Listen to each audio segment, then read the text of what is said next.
Hum. Se for uma questão de grau, uma solução e vai ter que provar. Como é? Entendeu? Uma questão que ela já tinha a solução, ele dava a solução e pedia para a gente provar. Provar o quê? E era a solução real. Você tem que, se é um problema... Não, aí você tem que derivar e mostrar que satisfaz a equação. Se você tem uma equação, aí você dá uma função e quer que mostre que essa função é a solução da equação, é você substituir. Tá? Tá bom? E é exatamente o que se faz aqui, porque quando você chega aqui, ó, se a sua equação tem essa forma, ela satisfaz a equação de cima. Vamos partir daqui. A função tem essa forma. Então ela satisfaz essa equação. Se satisfaz essa, claramente satisfaz essa. Se satisfaz essa, satisfaz essa. Mas se satisfaz essa daqui, como isso aqui é diferente de zero, eu posso cancelar e eu chego aqui. Então é a solução. Tá? Exatamente isso aí. Ó, olha aqui, ó. Quando você tem uma função de 3 variáveis, tá? Quando você tem uma função de 3 variáveis, f de x, y, z igual a x2 mais y3 mais e4, você tem também, se estende, quer dizer, se estende a derivada parcial. Você tem a derivada parcial em relação a cada variável. Você tem a derivada parcial em relação à primeira coordenada, a primeira variável, quem é? 2x. Você trata as outras como constantes. Tá? Se você vai derivar parcialmente em relação à segunda coordenada, em relação à segunda variável, você trata as outras como constantes. Então vai ficar o quê? 3, y2. df, dz. Quem é? Tá? É 4, z3. Só mais um exemplo. G de x, y, z igual a x2, y3, z4. Então, derivada parcial de G em relação a x. Um ponto x, y, z. Quem é? Dá 2x, y3 é 4. Porque y e z são constantes. Tá? Derivada parcial de G em relação a quê? A y. Ponto x, y, z. Quem é? 3, x2, y2 é 4. Entendido? Porque você trata as outras como constantes. E a derivada parcial de G em relação a Z? Tá? Fica o quê? Né? Fica 4, x2, y3 é 3. Concorda comigo? Tá? Então, derivada parcial, continuidade, conceito de continuidade tem no R3, que o domínio aqui, uma função de 3 variáveis, o seu domínio está dentro do R3. Tá? Então, vamos lá.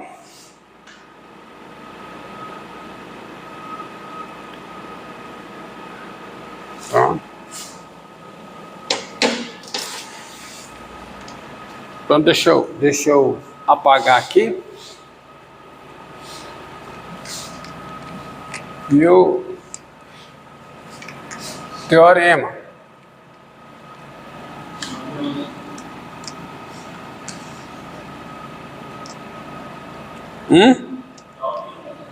Como?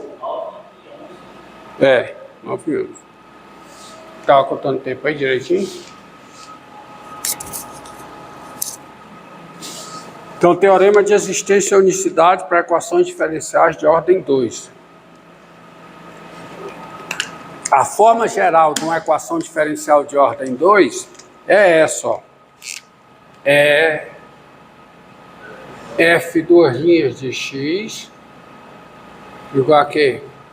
A f grande de x, f de x, f' de x. Isso é a forma geral da equação diferencial de ordem 2. Tá? Então, teorema.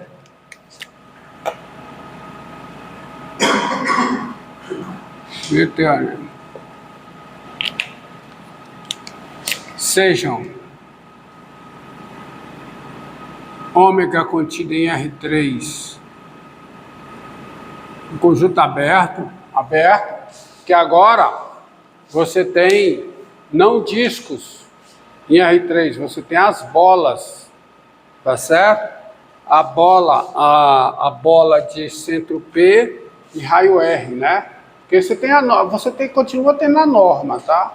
A norma de XYZ, ó. A norma de XYZ, quem é?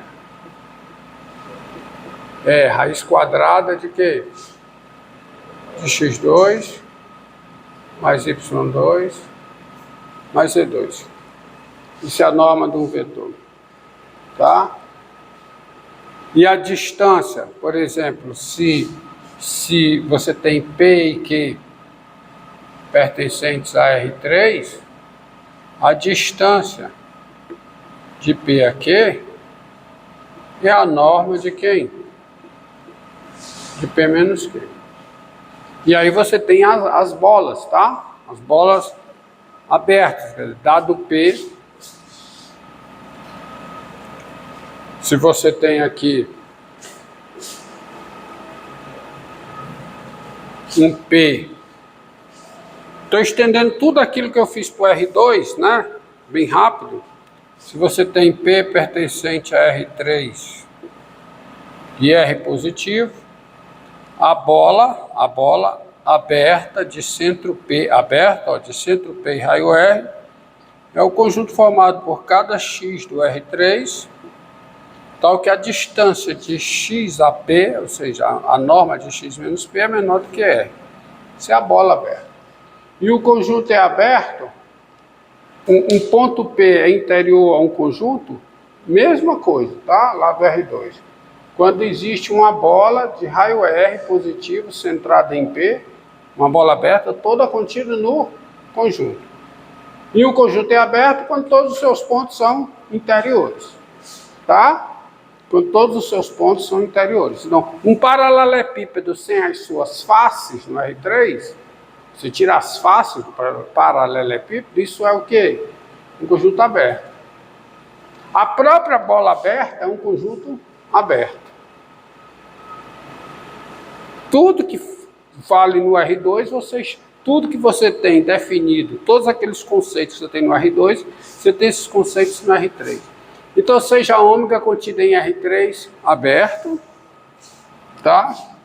Seja um ômega contido em R3 aberto, e f de ômega em R, uma função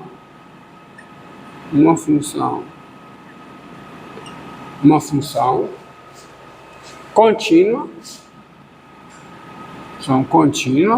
tem todo o conceito procedimental, uma função contínua, tal que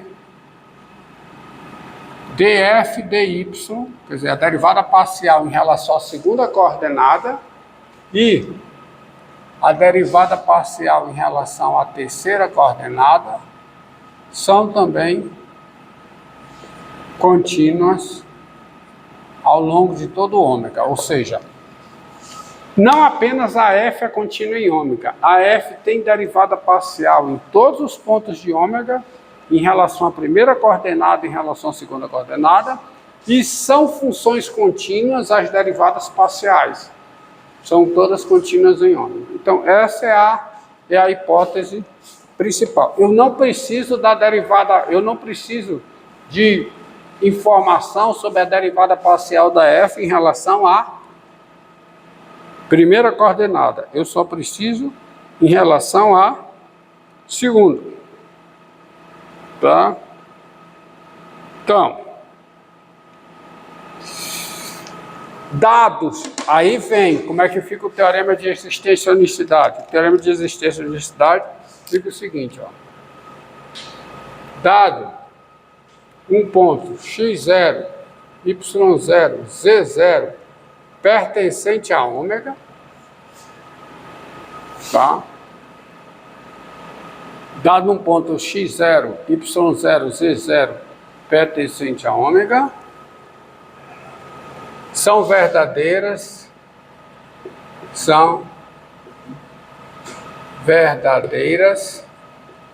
as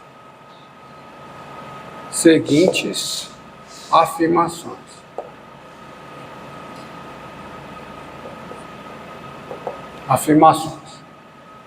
Primeira delas. Existe um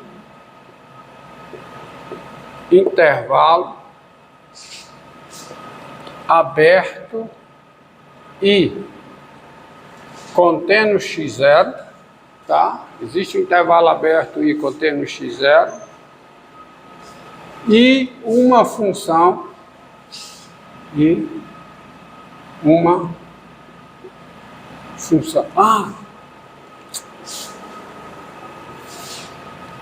deixa eu colocar aqui contínuos.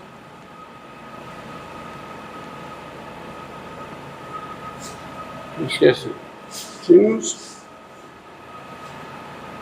Então, seja ômega contínuo em R3 aberto, vírgula, f de ômega em R uma função contínua, tal que isso aqui são contínuas em ômegas, vírgula, e a equação diferencial, que é a equação f duas linhas de x igual a f grande de x, f de x, f de x. Ó, se o teorema é sobre a equação, como é que a equação não aparece? Tá? Então, seguinte, dado x0, y0, z0 em ômega, são verdadeiras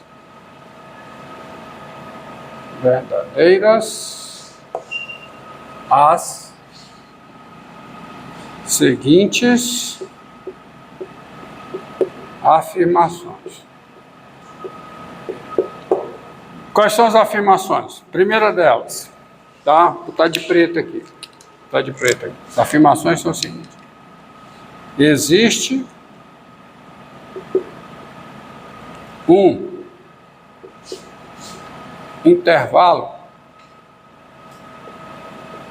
aberto e, tá certo? Existe um intervalo aberto e contendo x0 e uma solução φ de I em R, tá? Quer dizer, existe um intervalo aberto e contínuo x0 e uma função φ de I em R, que é a solução da equação diferencial. Então, eu vou botar assim, e uma solução φ de I em R da equação diferencial. Que equação diferencial? Essa daqui. Com φ de x0 igual a y0 e φ' de x0 igual a z0. Vocês estão entendendo? Tá? Existe, ou seja, por cada ponto x0, y0, z0 de ômega, há uma solução que aqui no ponto x0, o valor dela é y0, e a derivada primeira dela no x0 é igual a z0. Estão entendendo? A extensão aí já é diferente do teorema de existência e unicidade para a equação diferencial de ordem 1. Tá? Entendido? I. Tá? Pronto. De modo que, tá? Existe um intervalo aberto I e uma solução, tá certo? De modo que, aí eu vou completar aqui. De modo que, vírgula, se psi de I em R, de modo que, se psi de I em R é solução da mesma equação diferencial com psi de x0 igual a y0 e psi' de x0 igual a z0, quer dizer, se psi é outra solução, vamos dizer assim, é outra solução dessa equação diferencial, então ela não é outra. Então, você vai ter que psi de x vai ser φ de x, qualquer que seja o quê? Qualquer que seja o x em... Tá entendendo? Tá entendendo? Olha aí, quer dizer, existe uma solução, existe um intervalo I e uma função definida em I, que é a única solução da equação diferencial definida em I, que no ponto x0 é y0 e a derivada no ponto x0 é o z0. Entendeu? Viu? Porque agora o meu domínio, ó, o meu domínio,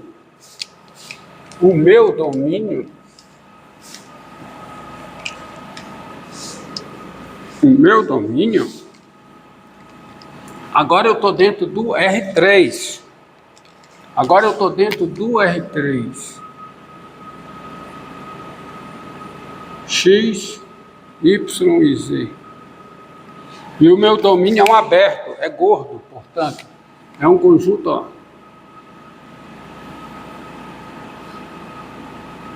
Aberto. Sem o... Tá bom? Aberto, gordo. Então, quando eu pegar um ponto aqui dentro, x0, y0, z0, tá? Se eu pegar um ponto aqui, para esse ponto aqui, há um intervalo I contendo x0, intervalo I aberto contendo x0, e uma solução da equação diferencial definida no intervalo I, satisfazendo essas duas condições. E ela é única, e ela é a única solução da equação diferencial definida aí, satisfazendo essas duas condições. Se tiver outra, o que acontece? As duas são iguais. Tá certo? Não tem outra.